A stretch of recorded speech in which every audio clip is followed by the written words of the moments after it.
श्रीमद् भगवद गीता श्लोक 14 का अर्थ।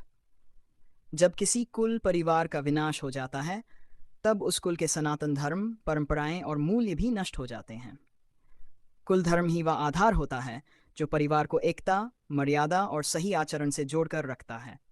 जब ये परंपराएं टूटती हैं तब आने वाली पीढ़ियां अपने कर्तव्यों, संस्कारों और धर्म से भटक जाती हैं, जिससे परिवार का संतुलन और पहचान दोनों खोने लगते हैं। जब धर्म का नाश होता है तब उस कुल में अधर्म का प्रभाव बढ़ने लगता है। धीरे धीरे सत्य, न्याय और नैतिकता का स्थान अन्याय, स्वार्थ और अनैतिकता ले लेते हैं।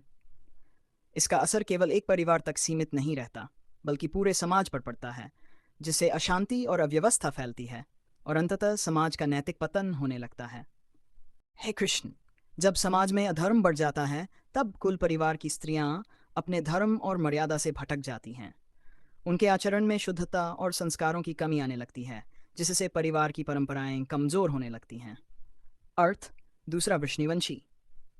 कृष्ण, जब स्त्रियां दूषित हो जाती हैं तब वर्णसंकर, विभिन्न वर्णों का मिश्रण उत्पन्न होता है। इससे समाज की व्यवस्था बिगड़ जाती है और धर्म तथा संस्कारों का पतन और अधिक बढ़ जाता है। ताकि अध्याय 1 का है। अर्जुन कहते हैं कि जब कुल का नाश करने वाले लोग इन दोषों में पड़ जाते हैं तो समाज में वर्णसंकर उत्पन्न होता है, अर्थात विभिन्न वर्णों का अनुचित मिश्रण होने लगता है। इससे परिवार की मर्यादा, संस्कार और नैतिक मूल्य कमजोर पड़ जाते हैं और धीरे धीरे समाज की पूरी व्यवस्था बिगड़ने लगती है। जब लोगों का आचरण शुद्ध और अनुशासित नहीं रहता तो धर्म के मार्ग से भटकाव शुरू हो जाता है। इन दोषों के प्रभाव से शाश्वत कुलधर्म और जाति धर्म नष्ट हो जाते हैं, यानी वे परंपराएं, नियम और कर्तव्य जो पीढ़ियों से समाज को सही दिशा देते आए थे, समाप्त होने लगते हैं। परिणामस्वरूप समाज में अधर्म, अव्यवस्था और नैतिक पतन बढ़ता है, जिससे आने वाली पीढ़ियों का भविष्य भी संकट में पड़ जाता है और संपूर्ण सामाजिक संतुलन बिगड़ जाता है। प्रथम परिच्छेद।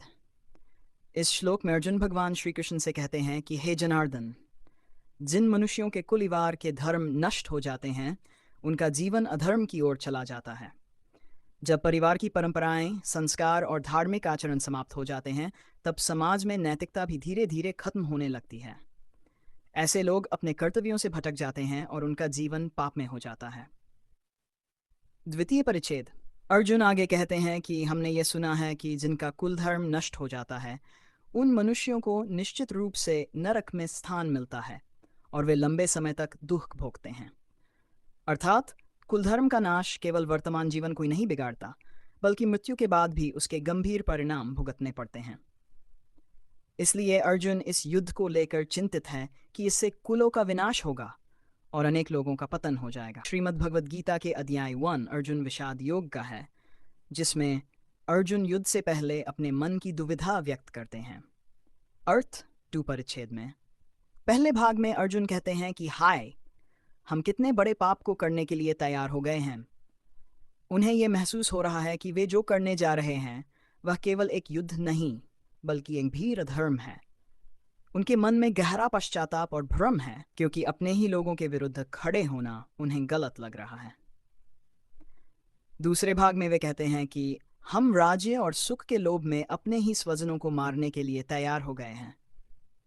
यहाँ अर्जुन ये स्वीकार करते हैं कि राजसुख की इच्छा ने उनकी बुद्धि को ढक लिया है और इसी कारण वे अपने परिवारजनों के वध जैसे घोर कर्म की ओर बढ़ रहे हैं। ये श्लोक श्रीमद् भगवद गीता के अध्याय 1 का है, जहाँ अर्जुन युद्ध के प्रति अपनी गहरी दुविधा व्यक्त करते हैं। अर्थ परिच्छेद में।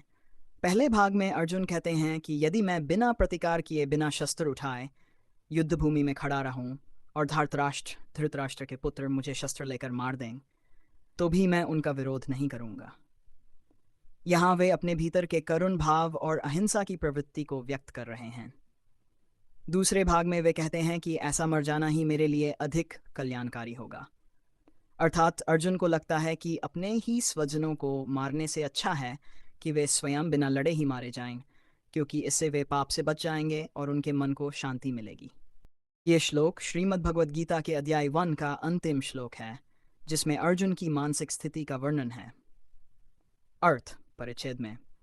पहले भाग में बताया गया है कि इस प्रकार अपने विचार व्यक्त करने के बाद अर्जुन युद्ध भूमि में अपने रथ के पिछले हिस्से में बैठ गए। उन्होंने अपना धनुष और बाण नीचे रख दिए, यानी उन्होंने युद्ध करने का निश्चय छोड़ दिया और पूरी तरह निराश होकर बैठ गए। दूसरे भाग में कहा गया है कि उनका मन शोक और चिंता से अत्यंत व्याकुल हो गया था। अपने ही स्वजनों के विरुद्ध युद्ध करने का विचार उन्हें भीतर से तोड़ रहा था, जिसके कारण वे मानसिक रूप से कमजोर और दुखी होकर युद्ध से विमुख हो गए।